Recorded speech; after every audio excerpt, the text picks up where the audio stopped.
Msemaji wa majeshi ya Yemen, Yahya Saree, ametangaza kuwa nchi hiyo imeingia rasmi vitani kwa lengo la kuunga mkono Iran na Palestina katika mzozo unaoendelea Mashariki ya Kati. Akizungumza katika hotuba rasmi, Saree aliwaambia wananchi wa Yemen kuwa hatua hiyo imechukuliwa kama wajibu wa kidini na wa kibinadamu, akisisitiza kuwa hawawezi kuiacha Iran ipambane peke yake, huku ikidaiwa kulinda maslahi ya Waislamu na Palestina, hususani ukanda wa Gaza. Alieleza kuwa Yemen inaingia vitani si kwa sababu ya nguvu zake za kijeshi, bali kwa misingi ya imani ya Kiislamu, akidai kuwa Mwenyezi Mungu yuko pamoja na wanaopigania haki. Aidha, alisisitiza kuwa vita hiyo si ya madhehebu Shia au Sunni, bali ni mapambano ya pamoja ya umma wa Kiislamu.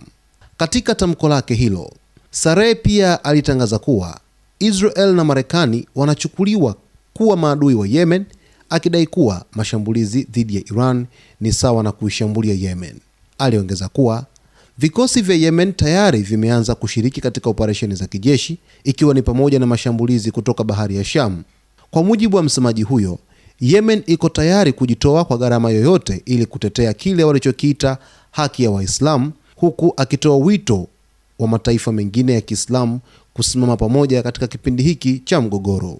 Tamko hili linaashiria kuongezeka kwa mvutano katika eneo la Mashariki ya Kati, huku hofu ya kupanuka kwa vita hiyo ikiendelea kuongezeka kimataifa.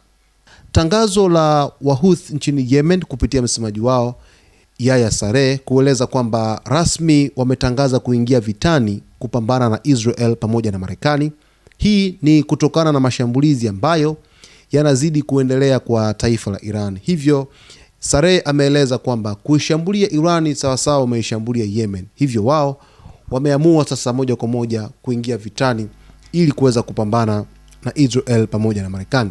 Itakumbuka kwamba kipindi cha vita vya Gaza, Wahouthi kutoka nchini Yemen walikuwa pia wanawapambania watu wa Palestina, na wamekuwa wakieleza kwamba mapambano yao yalikuwa ni kwa ajili ya kupambania udhalimu ambao unafanywa na taifa la Israel dhidi ya raia wa Palestina. Hivyo walikuwa wakitumia makombora kama ya Palestine 2 ballistic missile pamoja na droni zisizo na rubani, lakini vile vile Wahouthi walikuwa wakipambania usalama katika eneo zima la Mashariki ya Kati. Ni moja kati ya jeshi ambalo linaungwa mkono na nchi ya Iran kwa mujibu wa taarifa ambavyo huwa zinaeleza, lakini vile vile Wahouthi hawa walikuwa ni hodari pia wa kuweza kupeleka mashambulizi katika uwanja wa kimataifa wa Ben Gurion, uwanja wa ndege huo ambao uko pembeni kidogo mwa mji wa Tel Aviv pale nchini Israel. Hivyo tangazo hili linaibua sitofahamu na linaibua wasiwasi mkubwa kutokana na mashambulizi ambayo wamekuwa wakiyafanya kwa usahihi mkubwa zaidi